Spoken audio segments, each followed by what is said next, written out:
Imagine a single crop failing, not for 1 year, but for several in a row. Now imagine that crop is the primary food source for millions of people.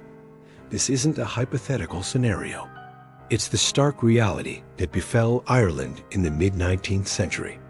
This event, known as the Great Famine, or An Gorda Mór in Irish, would forever change the course of Irish history and leave a scar on the world's conscience. So, what exactly happened? Let's travel back to the 1840s. At the time, Ireland was part of the United Kingdom ruled from London.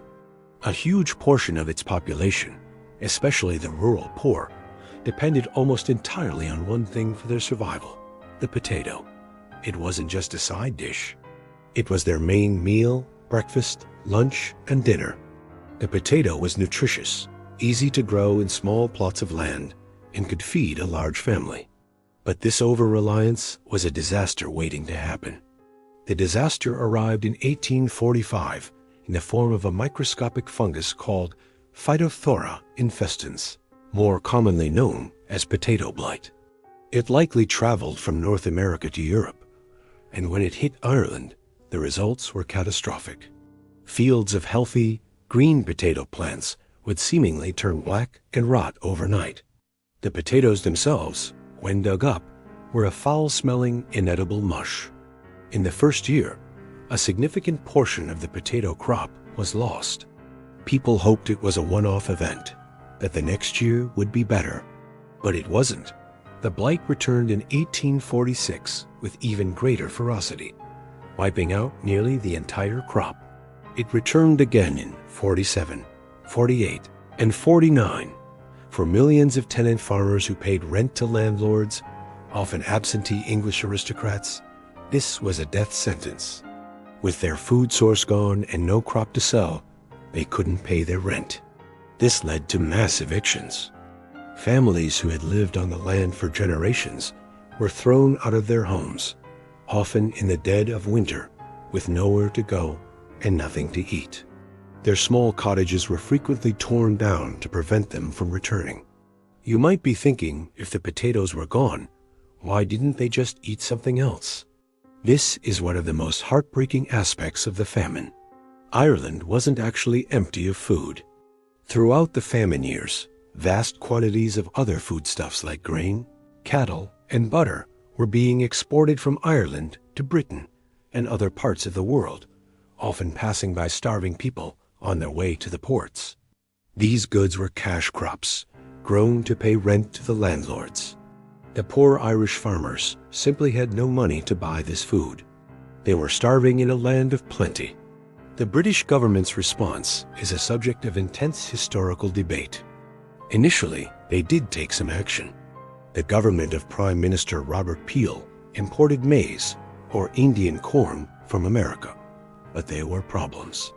The Irish didn't know how to cook it properly. It was difficult to digest, and there weren't enough mills to grind it. It earned the nickname Peel's Brimstone because of the digestive issues it caused. Worse still, the government that followed, led by Lord John Russell, had a very different philosophy. They were firm believers in laissez-faire economics, the idea that the government should not interfere with the free market. They believed that private charity and the market itself would solve the problem. They shut down food depots and scaled back relief efforts, arguing that government aid would create a dependent population. Instead of direct food aid, they set up public works projects. The idea was that the starving Irish could work for a wage and then buy food. But the work was grueling, building roads that led nowhere, often called famine roads or breaking stones. The wages were pitifully low, not nearly enough to feed a family, and the workers were already severely weakened by malnutrition. Many people died on the job sites, their bodies too frail for the hard labor. As the crisis deepened, another form of relief was offered: the workhouse. These were terrifying institutions run under a law called the Poor Law. Families who entered were torn apart. Men, women, and children were segregated. The conditions were horrific, overcrowded, unsanitary, and disease-ridden. The work was monotonous, and the food rationed to the bare minimum. For many, Entering a workhouse was seen as a last resort, a place you went to die. And tragically, for hundreds of thousands, it was. Diseases like typhus, cholera, and dysentery, which thrived in the weakened and crowded population, claimed as many lives as starvation itself. Faced with starvation, eviction, and disease, a desperate exodus began. Millions of Irish people sought to escape. The only hope seemed to lie across the sea, in places like America, Canada, Australia, and Britain. The journey itself was another ordeal. Many people crowded onto what became known as coffin ships. These vessels were often old, poorly maintained cargo ships, not meant for passengers.